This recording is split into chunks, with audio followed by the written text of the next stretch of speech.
Why does every healing journey somehow drag us back into childhood? You can't escape it.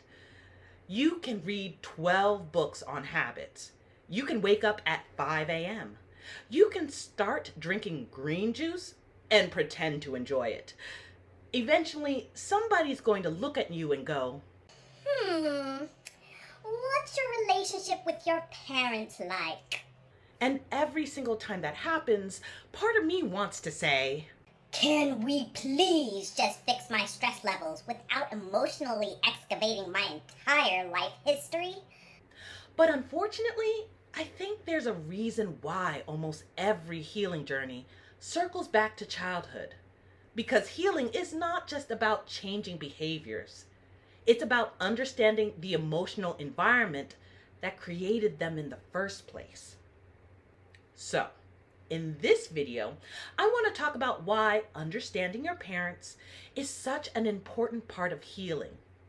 Not so we can stay stuck blaming them forever, but because you cannot heal patterns you do not understand. If you've ever tried to improve your life in literally any way, in therapy or self help, or maybe you were working on your boundaries, your relationship with money or your relationship with food, or how to recover from burnout, literally whatever it is, eventually somebody's going to make you talk about your childhood. And honestly, I used to hate hearing this because when I first started looking at my childhood, I took the shortcut I think a lot of people take. I blamed my parents for everything. Every emotional issue suddenly became connected to childhood. Every unhealthy pattern somehow became proof that my parents ruined my life. And honestly, blaming them felt kind of good because it made everything simple. It gave me something to point at. But eventually, I realized something uncomfortable. Blaming my parents was not actually helping me heal. It was just helping me stay angry. And weirdly enough, it was only when I started understanding my parents as people, not just as mom and dad, that healing finally started to become possible. Because your parents don't have to be terrible people to pass down unhealthy ways of being. And I think that realization changes everything. Because many of us grow up learning emotional rules we never questioned. Rules about what it looks like to achieve, what emotions are acceptable, what makes us valuable, what makes us worthy.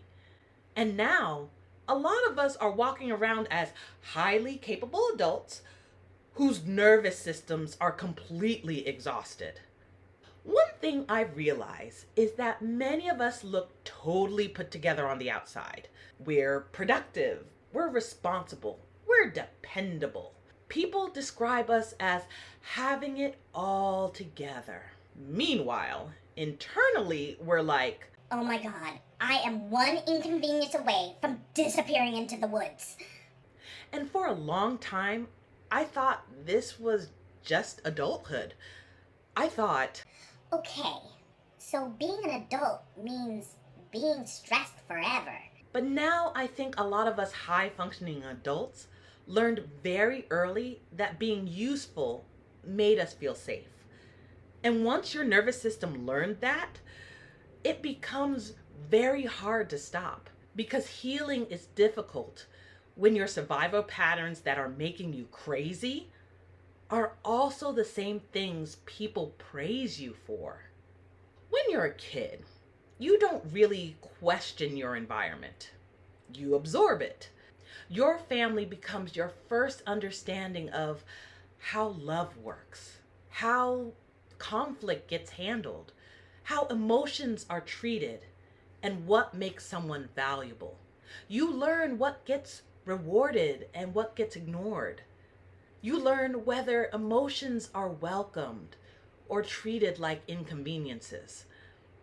You learn whether rest is normal or whether everybody in the house is constantly overwhelmed. And as kids adapt fast. If your household felt emotionally unpredictable, you may have learned to constantly monitor everybody's mood. If your parents were overwhelmed, maybe you learned not to ask for much because you didn't want to become just another problem. If achievement got attention, maybe success started feeling emotionally safe. If conflicts felt dangerous, maybe you became someone who avoids upsetting people at all cost. And children usually don't consciously choose these patterns. Your nervous system just starts learning, this keeps me safe. This keeps people happy. This helps me stay connected, especially if you were the oldest daughter, or if you were known as the easy child or the responsible one that everyone depended on. And honestly, I think a lot of us who were called mature for our age when we were younger, we were just children who learned to suppress our own needs early in life. Because a lot of us became useful before we became ourselves. And those patterns probably helped us survive emotionally. And that's why they stayed. But eventually, survival patterns start becoming exhausting. And healing requires understanding where those patterns came from instead of just judging yourself for having them. This is where things get complicated because many of the behaviors that exhaust us are also the same behaviors that society rewards us for, especially in women. Overworking gets praised as ambition. Self-sacrifice gets framed as kindness. Emotional suppression gets called professionalism. Meanwhile, your nervous system is somewhere in the background begging to rest, to stop. But for a lot of women, we generally don't know how to stop because usefulness became emotionally tied to safety a long time ago. That's why slowing down can feel uncomfortable instead of peaceful. Your body might technically be resting, but mentally, you're still scanning for problems, for responsibilities, for things that need fixing.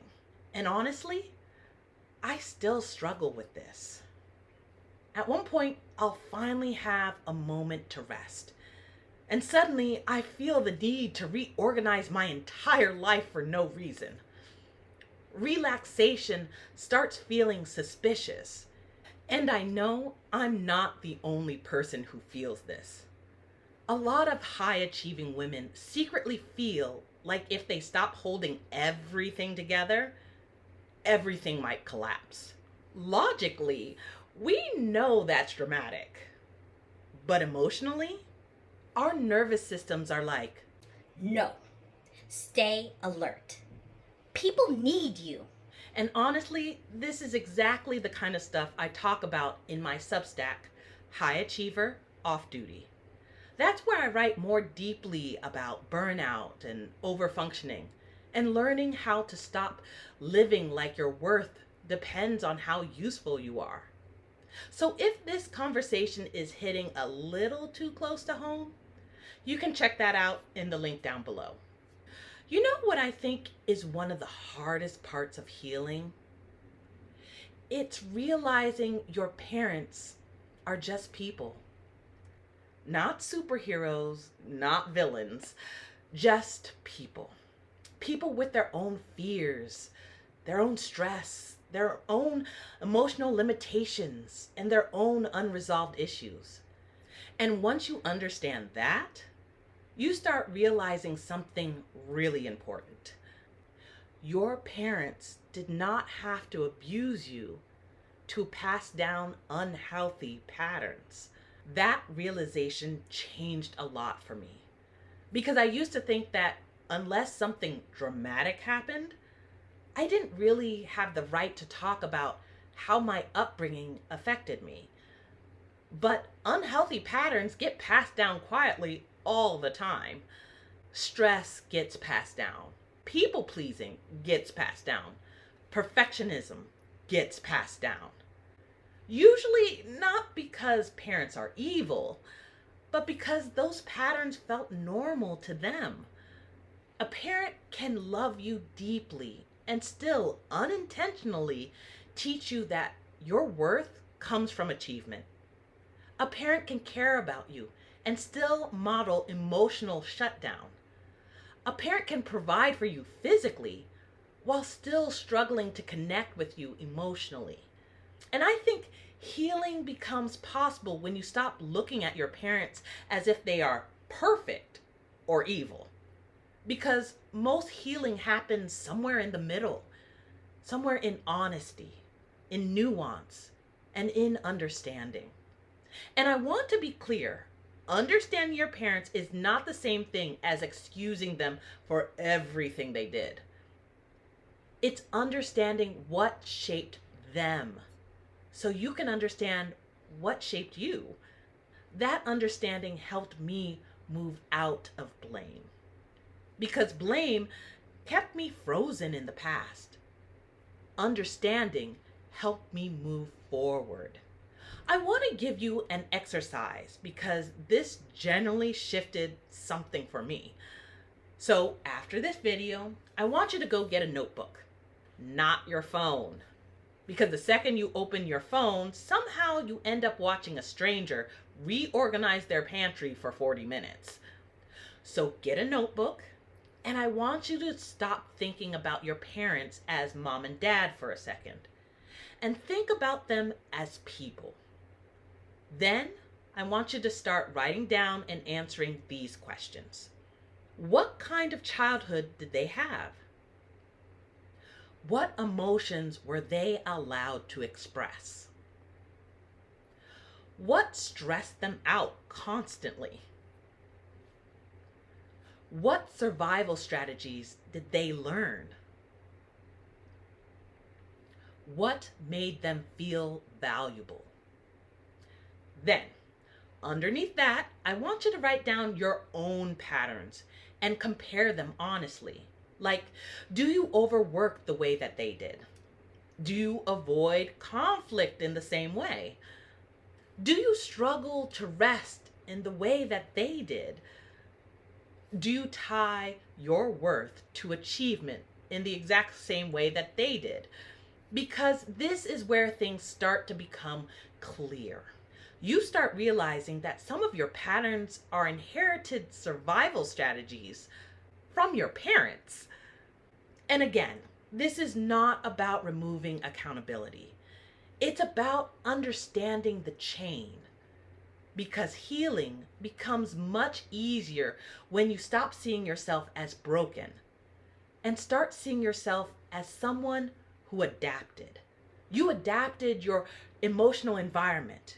You adapted to stress. You adapted to expectation, to the unspoken rules of your family.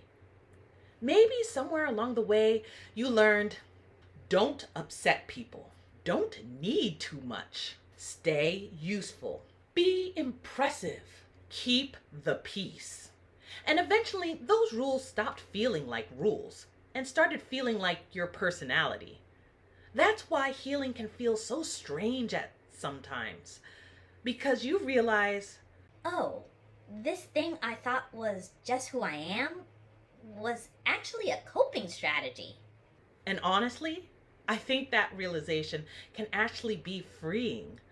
Because if something was learned, it can be unlearned.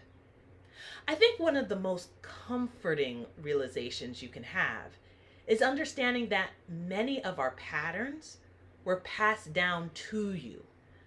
And now you have to decide what you want to keep. And honestly, I think that's the real transition into adulthood. Realizing your parents are human, realizing you inherited patterns from them, and then deciding who you want to become from here on. Not from denial, not from blame, but from awareness. the next video, I want to talk about how to look at your childhood honestly without turning being hurt into your entire identity. Because there's a difference between understanding your pain and emotionally living inside of it forever. And I also think that distinction changes everything.